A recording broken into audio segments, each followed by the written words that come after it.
You're listening to Extra Innings, presented by Next Level Training Center on the Sports Objective. Join us every Sunday night on Facebook Live and our YouTube channel as we talk East Carolina baseball. ECU play-by-play voice Corey Glore and others will join us as we look back at the previous week and take a look at what's ahead. Now, let's talk Pirate baseball.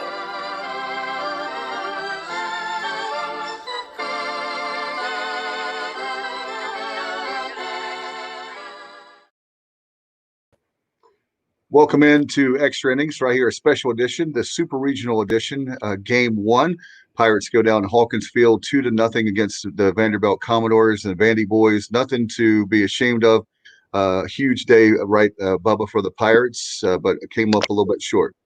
Yeah, obviously East Carolina left everything on the field, but this game was everything I thought it would be, and then some, in terms of the pitching performances by Rocker and Williams. Obviously, a lot of folks knew about both of those guys around the country. Obviously, more Rocker, but if anybody did not know about Gavin Williams before today, they certainly see that, why he's so highly regarded, and, Vandy head coach Tim Corbin had nothing but glowing remarks about both of them in the postgame. No doubt about it, Bubba. Very excited to have our first guest. We've got a huge show lined up. I always say that, but today is big, and very happy to have this guy on, right? Yeah, I'm very appreciative. The first of many guests over the next hour or so, Robbie Weinstein of Vandy 24/7. Robbie, how are you? I'm good, guys. That was definitely a very fun game to cover. I think pretty memorable. Tim Corbin said after the game, he kind of alluded to it, that he thinks a lot of people who were there at that game are going to look back, 5 years from now when Gavin Williams and Kumar Rocker are, in the majors and think like, oh, remember that game where those guys really kind of battled it out. Just really great baseball. And I kind of came away from that not understanding how ESPN, I think, has Williams ranked like in the 60s. I mean, he looked like a first rounder to me. No question. And obviously, Robbie, he could have gone last year, maybe late, but he came back for this stage, for this very moment. I mean, he's a competitor, and I'm happy for him because someone that's followed him since he committed to East Carolina and many other Pirate fans and Pirate Nation. It's a guy that unfortunately has had a little bit of the injury bug, and he wanted to come back and get his shot. And I think I know he's 10-1, but it's a disappointing game for him because he pitched his mind out. He pitched so great, but credit to Rocker and obviously the pitching staff, because I think it was just a few hits for East Carolina, a team that's batting 300 and has a lot of runs coming in today. But you have to tip your hat to Vandy today for not allowing a run against the Pirates. Yeah, I think Vanderbilt's roster, they have their fair share of holes, fewer than most teams, but they are sort of built. I think like fans who were maybe nervous about the postseason, they were more nervous about regionals than supers, because when you're in a super regional, all you have to do is win Rocker start and win Lighter start and you win. Whereas in regionals, they have to go beyond those two guys. And then, if they advance to Omaha, we don't know yet, in the, sort of the first portion of that, of the College World Series, you need a third starter. And so I think ECU, I was impressed by them today. I think everyone knows that they're a very high quality team. And I just kind of think they ran into a buzzsaw today, particularly with it being Rocker's last start at home in his career. I kind of foresaw something like this coming. And Williams certainly did his best. He might be the best pitcher that Vanderbilt has faced this season. Patrick Wicklander from Arkansas and Doug Nikhazy from Ole Miss would also be up there, but they had lots of trouble with him, and it was just kind of, the ball bounced their way once or twice. No question about it. And looking at as far as Lighter tomorrow, one question I had for you, when you hear about if there's somehow the Pirates can win tomorrow, you even heard the ESPN announcers have talked about it for Game 3. I know that our announcers, too, on the radio with Corey Glore, the play-by-play voice, and, of course, our wonderful sports information director, I think the world of Malcolm Gray, who does an excellent job for the media for many years, a local guy, and then obviously been a Pirate, went to East Carolina. He's followed the program for many, many years as well. But as far as the third pitcher, I know there's been a lot of talk about that. Who would you start if there is a game 3? I hear about Leiter, obviously, with game 2, but if there's a third pick, a game 3, who would you start? Yeah, that'll be an interesting decision. I don't know who I would start. Either it's going to come down to Patrick Riley or Christian Little. They're both freshmen. And Riley, I think, is more polished, probably has a longer track record. But his issue is that his first innings are always a disaster, pretty much. I think he allowed 3 runs in the first inning against Georgia Tech in his last outing. And, he always pretty much, if he can get out of the first inning, he settles down really quickly. He has a great fastball with a really high spin rate that gets up to 95 to 97. But he just, if it got to that point, they would have to have a quick hook with him, and ECU would probably hit him right away. Christian Little would be the other option. He's only 17 years old. If he hadn't come to, so he was like a mid-year enrollee. If he hadn't come to school, he would have been probably a top 10 pick in the draft this year, or 3 years from now or 2 years from now. I think he's eligible for 2023. He's considered a top prospect. He's pitched really well down the stretch. He played really well against Ole Miss at the SEC tournament. He had a pretty good start at Louisville where they left him in the game too long and he got hit late. So it would come down to those guys. I'm sort of not sure. Maybe I would lean Riley if I were making the decision because he's got more experience pitching against top teams, whereas Little was the midweek starter. And so most of the season he's been going against, much, much weaker competition than this. Yeah, going back to that Vandy lineup, you look at Bradfield Jr. and then Vaz. I'll tell you what, and I couldn't believe it when I heard that Vaz had only started just a handful of games, and he's really emerged. I think maybe his first start came in the regional. Is that correct? He may have started like a midweek game or something like that, but yeah, he's like a JUCO transfer, and he was kind of set to battle it out for the starting second base job coming into the season. He did not win that job. He basically didn't play early in the season, even though, I think that says more about Vandy's infield depth probably than about him. Winning the Lego guy. Yeah, he's been a pleasant surprise, I would say. And, I think defensively he really adds a lot in left field because they don't have any other good defensive left fielders. But, he was pretty big today. Him and CJ Rodriguez, the catcher, who, these are two guys who are not among Vandy's most proven hitters, but maybe they were due. I don't know. Yeah, when we had talked to Kevin Ingram, obviously the radio play-by-play voice, and the guy who's been around the program for years, one of the things he pointed out, he said, I know his numbers don't jump off the page, batting 242. Or maybe it's more like 250 or 60. But anyway, C.J. Rodriguez's numbers don't jump off the page at you. But he certainly came up big today, and it's one of those situations where the batting average doesn't tell the story. Right.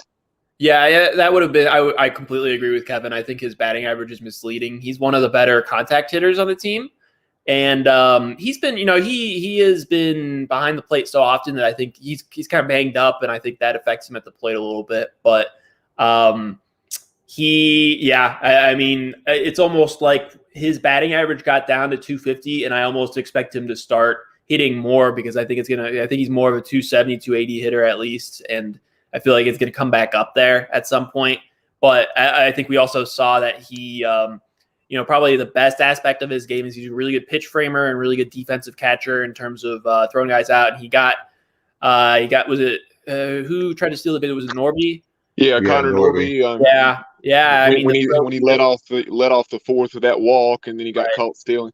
That was a big play in the game, and I think I saw somebody tweet this, and I think it was accurate that it had rained earlier, and the turf can get slick, and so if you are not used to, I don't know if ECU has a turf field or not, but no, okay, so yeah, if you're not used to playing on turf field, you can overslide basically, especially when it's wet, and that probably played a role there. Yeah, Coach Godwin said in post game that he didn't get a good jump. I was wondering because of the very fact that we knew coming into this game, it's not like that East Carolina fans thought that we were going to score a whole bunch of runs. So every single base runner, and it's not that East Carolina players or coaches took it for granted either. They were trying to make something happen. He didn't get a good jump. Instead of going back to first, he tries to go to second. And every single, like I was telling the fans, people that I know, if you make a mistake, Vandy's going to make you pay for it. And, it's like that in any game, but especially when you're looking at a number 4 seed in the country and you're playing it's a huge advantage to be on Hawkins Field, your home field, you have your home crowd. You need to make every single, if you're a away team, any game, but especially on a super regional stage, you need to make every kind of advantage you can. And East Carolina couldn't do it today. Yeah, I think somebody asked a good question in the post game about whether Cliff Godwin thought that maybe they just kind of needed a home run because they weren't able to string hits together.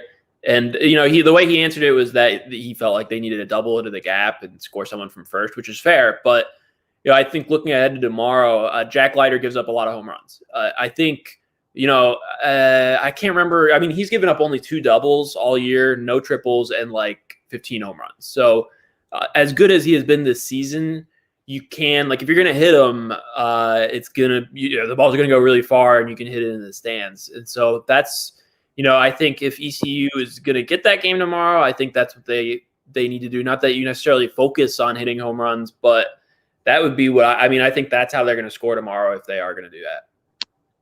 Yeah, and a pitcher's duel like that, everything is magnified. There were a couple of pass balls. East Carolina, at least one of them, if not both, were able to work their way around.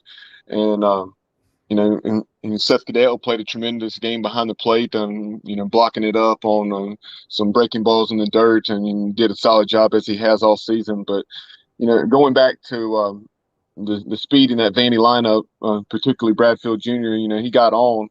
And the play at the plate that was reviewed, obviously a huge play in the game that made it a 2-run game, takes it where one swing can't just tie it. And, as soon as I saw the replay, he was undoubtedly safe. Yeah, it was such a close play. I thought live, I thought he got his hand in there, and that did turn out to be the case. I certainly understand if you're ECU in that situation, you wonder if, or maybe you're frustrated if you don't feel like it was completely indisputable. But yeah, I think he was probably safe. That was a huge play because Vandy, it's really not just Leiter. It's basically everybody except for Rocker has given up quite a few home runs this season. I think they're maybe 12th in the SEC in terms of home runs allowed. They really give up a lot. And so if you go into that 9th inning up 1-0 over ECU, I don't think anybody in that crowd or any Vanderbilt fans watching at home would have felt comfortable, especially with, I think, 3, 4, 5 in the lineup coming up for ECU in the 9th. So that was a huge play in the game for sure, because when you're up 2-0, that's really completely different in that Vandy does, Vandy can give up a solo homer at any point. And so that was kind of the game right there. No question about it. And Robbie, with looking ahead to tomorrow, with how is the weather going to be? Have you heard there I know it's a noon start again on ESPN2 tomorrow. Obviously, that's I know for you guys, that's some of the Vandy fans were upset of getting that time slot. How did you feel about the time slot being 11 a.m. Central for not only Friday but Saturday? I'll say this. I wasn't like a huge fan of the 11 a.m. start, but it's better than what happened on Sunday against Georgia Tech where the game ended at 1:10 a.m. That's for sure. Yeah, we were right there with you in the Greenville Regional because of a 2.5 hour rain delay. That game started at about 8:35, and it was a 4+ hour ball game at that. So it finished up right there about 1 a.m. Yeah, it looks like it's going to be sunny tomorrow. It will be pretty hot, but no rain in the forecast, so that's good. Good. Hey, we love that. We're not used to that when it comes to playoff baseball in Greenville for sure. But hey, Robbie, before we let you go, how can fans find your site? And appreciate your time here on the show, and certainly appreciate your work on 24/7 Sports. Yeah, Vandy247.com is how you can find it. I'll have coverage throughout Supers, and definitely, I'm sure you guys are familiar with Stephen Igo, if that's his name. Yeah, and Hoist the Colors. He does great work over there, so check that out as well. Big fan and a friend of the show. Appreciate him, and appreciate you too. Thank you so much, bud. Yeah, thanks for having me, guys. No doubt about it. Our continuing coverage of the Nashville Super Regional. Very happy, very honored to have our a former Pirate, and certainly, Bubba, we love this guy too. Absolutely. Welcome into the show, Eric Backich. And Coach, how are you? I'm great. Thanks for having me, guys. Appreciate it. No doubt you were here 2 years ago, obviously with Super Regionals, and then on to a huge Omaha. My goodness. How does it feel to watch Cliff now? And of course, Coach Corbin very well. I know, is that hard to see two friends going at it and here in 21? No, it's great. It's great to see your friends and the people you care about have so much success. And it's no surprise that CG is leading these Pirates to the brink of Omaha. And just, obviously Coach Corbin's success. He's the Nick Saban of college baseball. So it'd be great. It'd be great to see the Pirates as a Pirate alum and a guy who still bleeds purple and gold, to see the Pirates get to Omaha. What was your thoughts on? Go ahead, Dave. I'm sorry, I just had a quick question. Obviously, we think a lot of Coach Godwin. We think a lot of the team, and with Gavin Williams play out of his mind today, I just want to get your thoughts as not only a former Pirate, but obviously someone that knows the game a lot better than I ever will know. What did you think about Gavin Williams' start today? Well, you knew it was going to be a low-scoring affair with two first-rounders going against each other, and that's it. The game lived up to its billing. I mean, those are going to be two guys that are going to go in the first round, two premium-level college prospects, as good of a pitching matchup as you could ask for. And to see, the difference in the game just came down to a bunt and then a hit with a double, and then they score on a ground ball. I mean, and that was all that Kumar Rocker needed. That guy's tough to face. It doesn't matter. And he has another gear and another level in the postseason. And it's tough to game plan against that guy when, you go in sitting on one pitch and then he's throwing all of his pitches for strikes. And it's tough sledding to face a guy like Gavin as well, who's sitting in the upper 90s and throwing strikes with multiple pitches, multiple breaking balls. So it was going to come down to a play, a pitch, and I thought both teams competed really, really well. And, Vanderbilt just got more guys to third base to try to get the scoring going. But I would never, ever, ever put it past the Pirates to score tomorrow with a good left-hander going. So I guess we'll see what happens. But I think the Pirates will bounce back. Hey, Coach, one of the things that Ben McDonald, a former LSU star, and obviously went on to a nice career in the professional ranks as well. But, Ben, he was talking during the game just as far as how those guys, especially Gavin Williams, held his velocity. Rocker threw 117 pitches. Gavin, I want to say, is 111. And Gavin, I think his 100th pitch was 97 miles an hour. Yeah, he's a specimen. I mean, Coach Corbin talked about that. I heard about him talking about that. As of all the SEC pitchers that they faced this year, they did not see somebody that held their velocity deep into the games as much as Gavin did. So, that's just that is a premium level athlete right there. That's a competitor, guy who's got a chance to pitch a long time, make a career playing this game. And Kumar's the same thing. I mean, the competitive fibers of those two kids are just special. I mean, what all of us as college baseball enthusiasts and college baseball fans witnessed just an incredible pitching duel today. Two guys that may be matched up again in the big leagues, because that's what it looks like. It looked like two big leaguers throwing against each other. Coach, I wanted to ask you, if you were at CG tomorrow, I mean, how do you beat a guy like Jack Leiter? I know it's not easy, but is there anything that you're looking for there? I know you guys are like two of the best when it comes to scouting and watching a lot of video and film, if you will. How do you beat a guy like that? Well, CG will have an awesome game plan. I mean, as coaches, you're always trying to reduce a guy's arsenal. If he's got 4 pitches, you try to reduce him to 2 pitches or 1 pitch and just be on that pitch.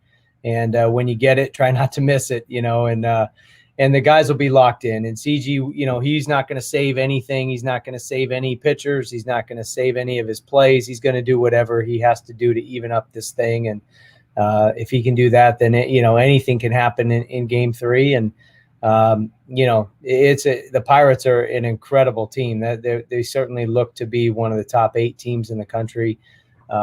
Just watching them out there compete and paying attention to what the Pirates do every game, every year. So CG will have the boys ready. There's no doubt about that. They will not be intimidated one bit. They're going to face a hell of a pitcher tomorrow. There's no question. But they'll be up for the challenge. I know they will. No question about that. As far as looking at the postseason with the Pirates, I know you guys with Coach LeClaire. How special of a bond is it to have you and you think about Brian Ward and Nick, obviously on your staff, but having that 23 is so cool when I see you guys on television or even if on my phone on ESPN trying to follow you guys. But Coach LeClaire, I know he would be so proud of you guys. Yeah, and it was the privilege and honor of our lives to wear the Pirate uniform. And we broke down on Omaha. Cliff and I talked about this the other day. Every weight room session, every training session, every practice, the team would huddle up and say Omaha, and that's what Omaha was a standard of effort that you gave. It was the way you competed. It was the way you went about it. Like CG mentioned the other day, it's just a way of life, and as much as it is a destination for the College World Series. And that belief in that's what Coach LeClaire instilled in all of his players. And that's what we are charged to do wearing number 23, is to inspire all these guys that we get to coach, not only to give that same type of effort and that level of competitiveness, but create the same type of experience for these guys that we had. And nobody's doing a better job of that than Cliff Godwin. And that's kind of the one driving factor that we're all doing, and to make sure we're carrying the torch for Coach LeClaire. As much as it is about getting to Omaha, it's just about creating that experience that all these players will look back and say, that was absolutely priceless. I wouldn't change my experience for all the money in the world. And watching all these teams compete, whether it's UCLA or East Carolina or the Michigan Wolverines, I think that's one thing Coach LeClaire would be proud of the way we're leading our teams, is the way he would have wanted us to.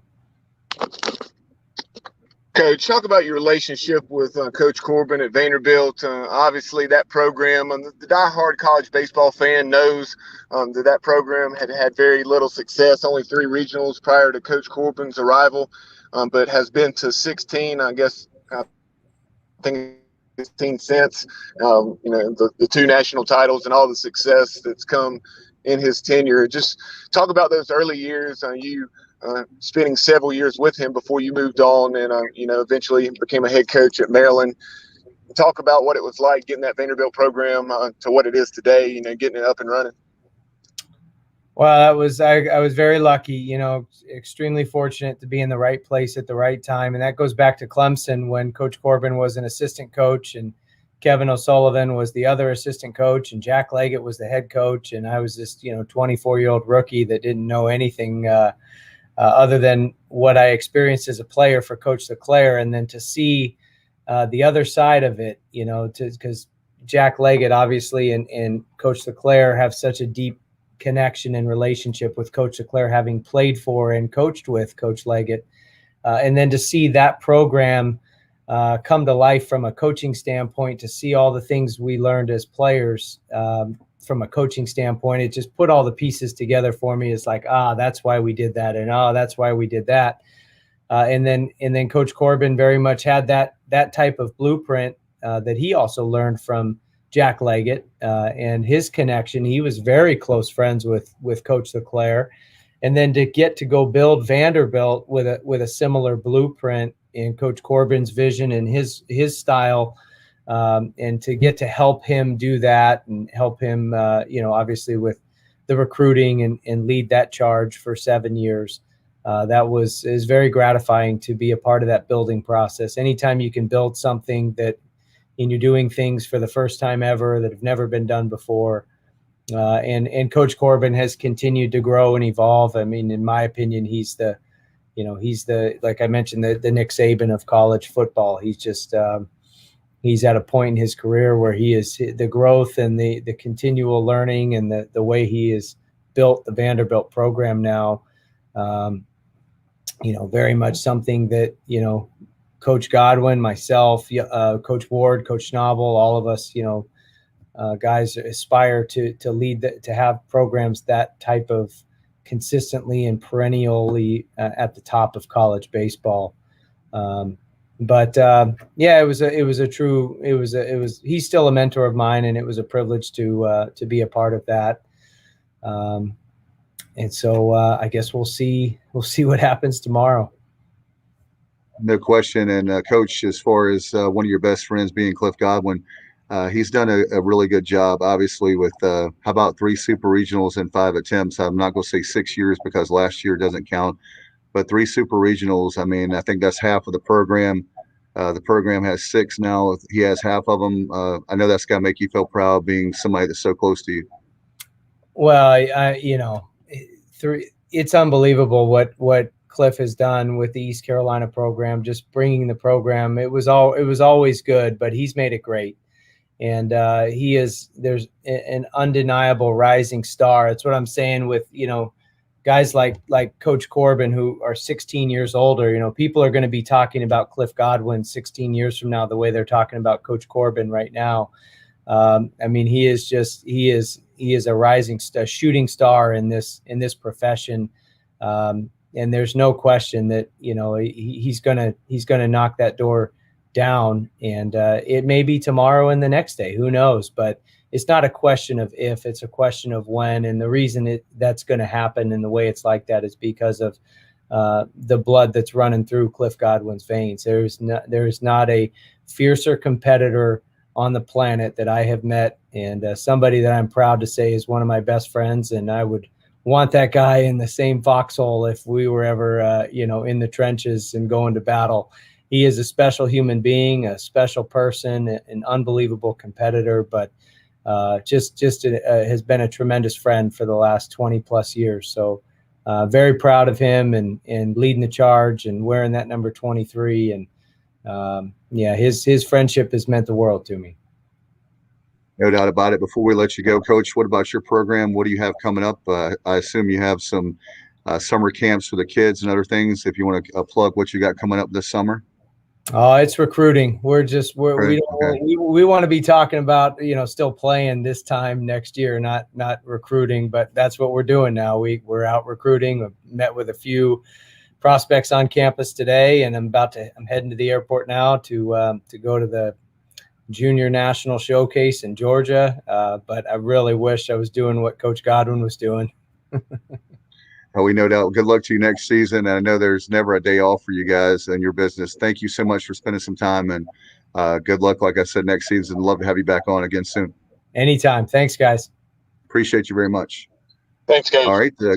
Thank you. Very glad to have Coach Bakich there. Obviously, appreciate the job he does with Michigan and what a job he's done, and look forward to good things again for him. Right now, Bubba, though, in the present time, we're very proud of the Pirates, and a little bit short today, but it was not like 2 years ago when the Pirates really didn't have a lot left in the tank, so to speak. We've heard that many times with Louisville.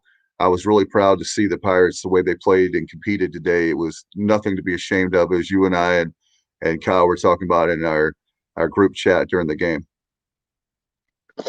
Yeah, like I was telling you like I was mentioning to our viewers and listeners in our preview the other night, no matter what happened, win or lose, I knew this team was going to leave it all out there. Not that the 2019 team didn't, because they certainly did. But I just felt like this game was going to be very much like those South Carolina games back in the 2004 Super Regional, where I didn't think there were going to be as many runs necessarily. I think those games were 4-2 and 5-3.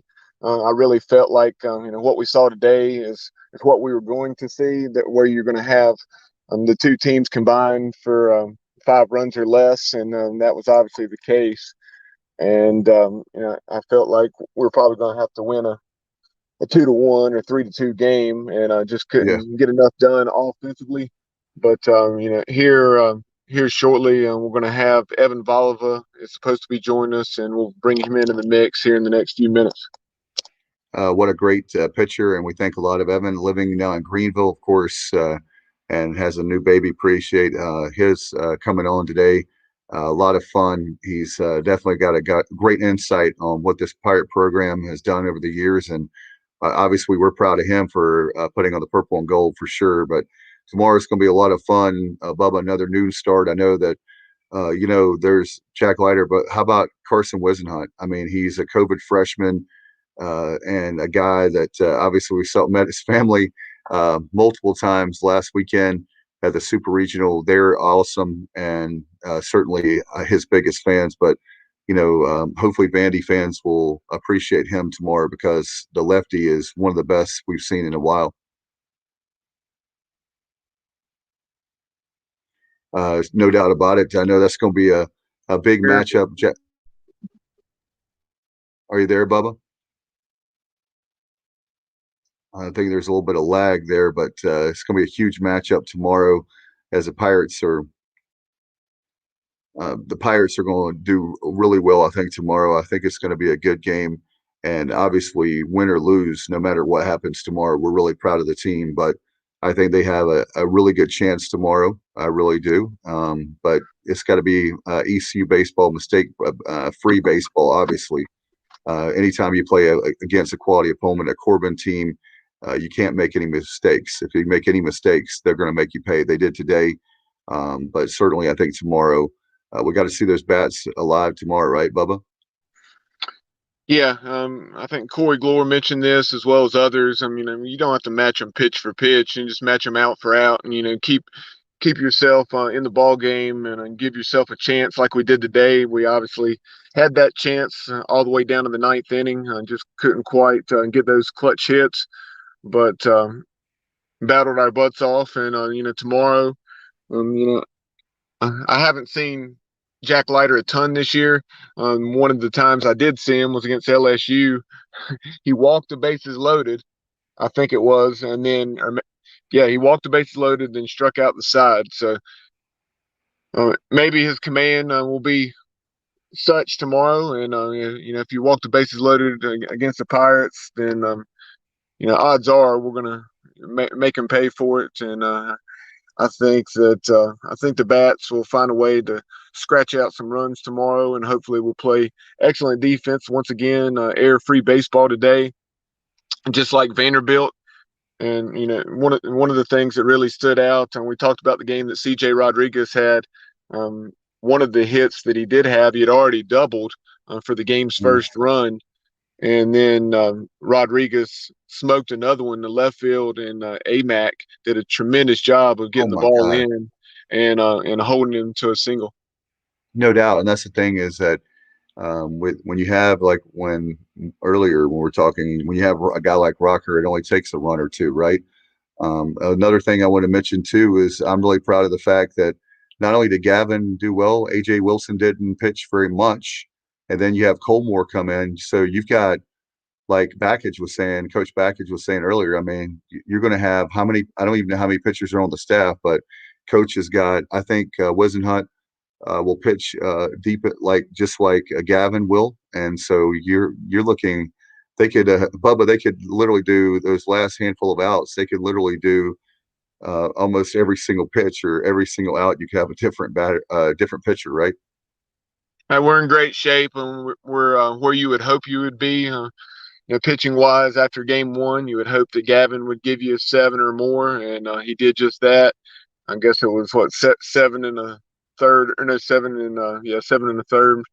Yep. And then, like you mentioned, AJ Wilson came in, and then Cam Colmore did what Cam Colmore does, and just found a way to get outs, and had his stuff working, and he had a very low pitch count and is in great shape to come back tomorrow, because I'm sure we'll need him to be able to get that must win, and then force another must win situation on Sunday. No question, man. I tell you what, we're For going. some reason, all day it seemed like a Saturday to me. It Yeah, it does. hasn't seemed like a Friday. It's great to be in our position that we are, and I tell you what, I'm excited. I'm really excited. I love this matchup. I think that as I told you before, the great thing I love about Coach Godwin, anytime, anywhere, any place, if it's a grocery store parking lot, if it's one of the best fields in the nation with Hawkins Field, it doesn't matter. He's going to play you, and they're going to compete at a huge level. And yeah, they fell a little bit short today, 2-0, but it wasn't like what was it, 20 some runs to 2, like in Louisville. I mean, it was today was respectable. You want to get a win, but tomorrow we have a lot of pitching. We still have those bats. They've just got to find a way to come alive, and also who knows, maybe they'll draw some more walks. Maybe they'll get hit by a pitch, God forbid. But anyway, we can get on base, right, Bubba? Yeah, absolutely. You saw that as the game went on today. There, the first time through the lineup, our guys were getting used to everything they were seeing with Kumar Rocker. Pirates went 9 up, 9 down, and then as they started to see him a second and third time, and you saw guys having better at bats. Connor Norby found his way on, and then there in the middle innings, especially in the 5th and 6th, we talked about the situation in the 4th where Norby got caught stealing when he didn't get a good jump, and yes, he slid past the bag, which Robbie brought up, but he was out either way.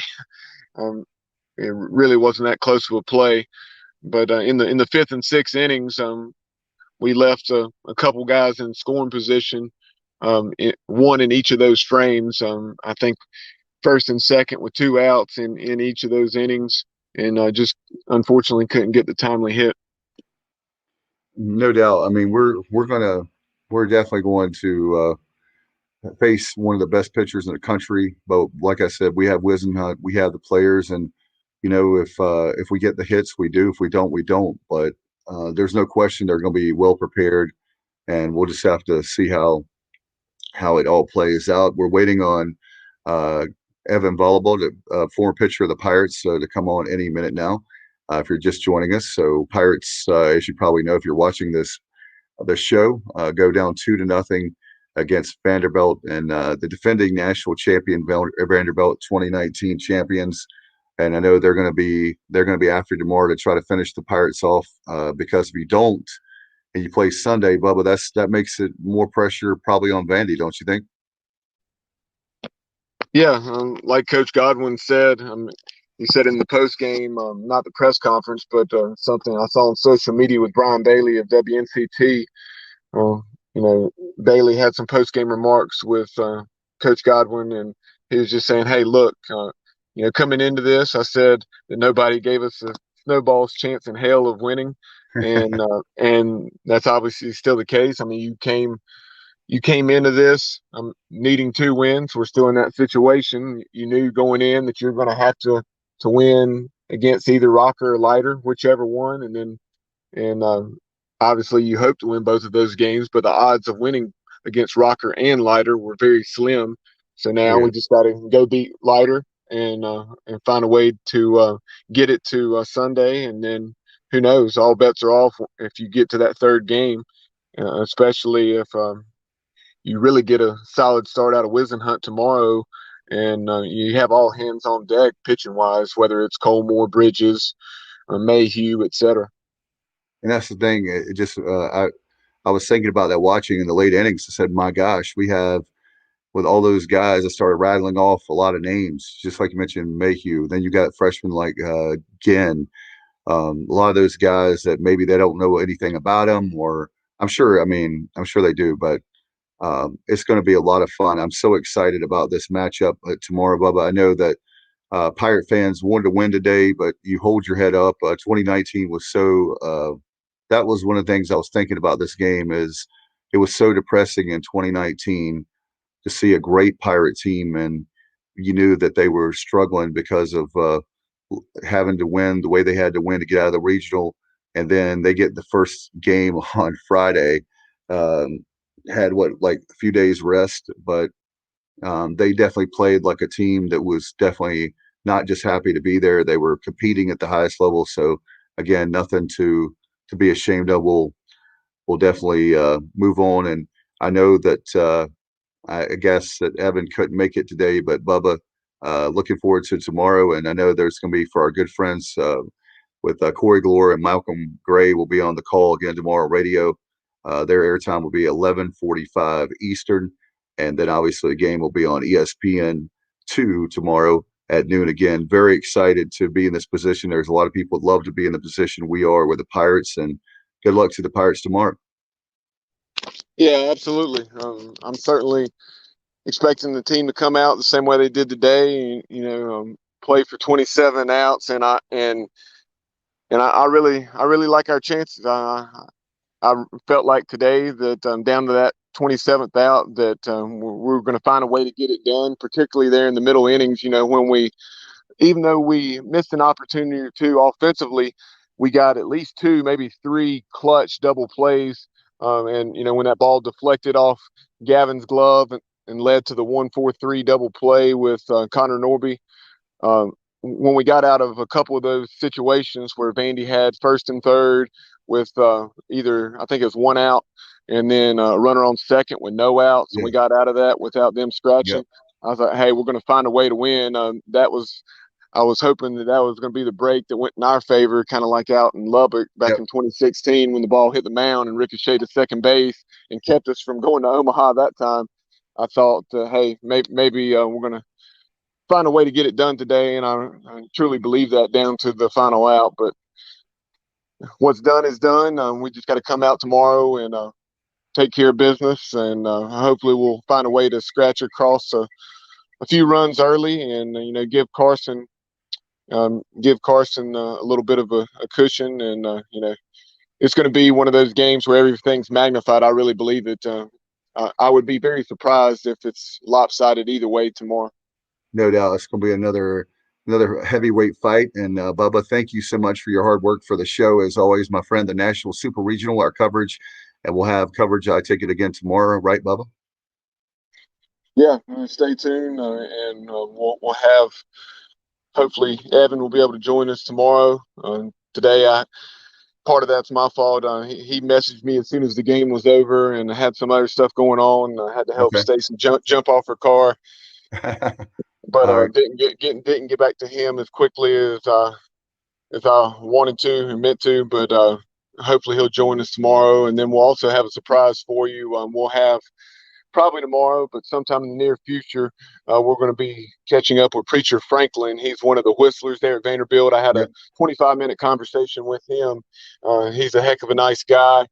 I know some people find the whistling annoying, and that's to each your own there, but he's a very nice guy, and look forward to having a conversation with him. He had some tremendous stories about, his time following Vandy to Omaha and other places on the road. Awesome. I look forward to that. And I can't whistle, so I'll leave it to him.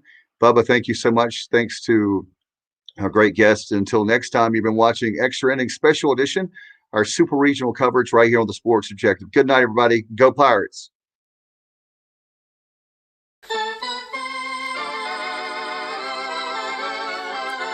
That concludes this week's edition of Extra Innings, presented by Next Level Training Center on the Sports Objective.